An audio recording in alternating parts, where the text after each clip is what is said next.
অবৈধভাবে তেল মজুতকারীদের ধরিয়ে দিতে পারলে পুরস্কার হিসাবে সরকার থেকে 1 লিটার করে খাঁটি সরিষার তেল দেওয়া হবে হ্যান্ডেল মারার জন্য।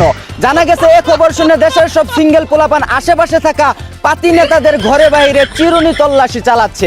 অন্যদিকে পাকিস্তানি গাই বিক্রি করে রাশিয়ান বাছুর কিনলেন টিকটকার অপু ভাই। জানা গেছে আগের ভতামারা গায়ের দুধ পানাতে কষ্ট হতো, তাই তিনি 6-9 বিলিয়ন ডলার দিয়ে ছোট বাছুর কিনে আনেন আরামে দুধ পানানোর জন্য। এদিকে বাংলাদেশের ক্ষেপণাস্ত্র মিসাইলের চাইতেও অধিক বড় লিডার খাইরুল দেওয়ানের টুনটুনি। ধারণা করা হচ্ছে আমেরিকা ইসরায়েলের মতো যে কোনো দেশকে মুহূর্তেই ধ্বংস করে দেওয়ার মতো সক্ষমতা রয়েছে তার এই মিসাইলের। অন্যদিকে সন্ধ্যাবেলায় মুরগি ধরতে গিয়ে বাড়ির পাশের পাট খেতে কট খেলো এক ঠ্যাক শিয়াল। জানা গেছে খোয়ার থেকে মুরগি বের করে এনে খাওয়া শুরু করতেই ধরা পড়ে যায় এলাকাবাসীর কাছে।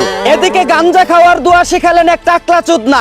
জানা গেছে ভাত খাওয়ার সময় সে দোয়া না পড়লেও গাঞ্জা খাইতে গেলে ঠিকই দোয়া পড়ে, মনে হয় সে গু খাওয়ার দোয়াও জানে। অন্যদিকে ঈদের ছুটি শেষে সবাই নিজ নিজ কর্মস্থলে ফিরে যাচ্ছেন। যাত্রাপথে সর্বোচ্চ সতর্কতা অবলম্বন করে বাচ্চাদের নিরাপত্তা নিশ্চিত করুন।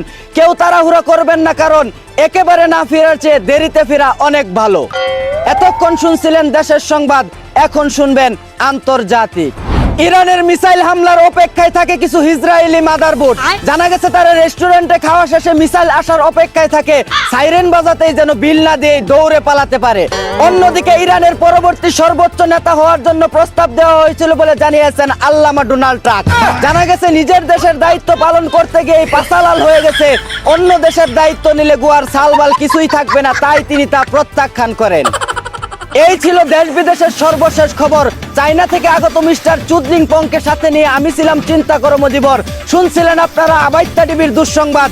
এতক্ষণ সাথে থাকার জন্য ধন্যবাদ। ভিডিওটি ভালো লাগলে উড়াধুরা শেয়ার করে দিন। বিনোদনকে বিনোদন হিসাবে দেখুন। ঝাঁকানাকা পেজটি ফলো করে রাখুন।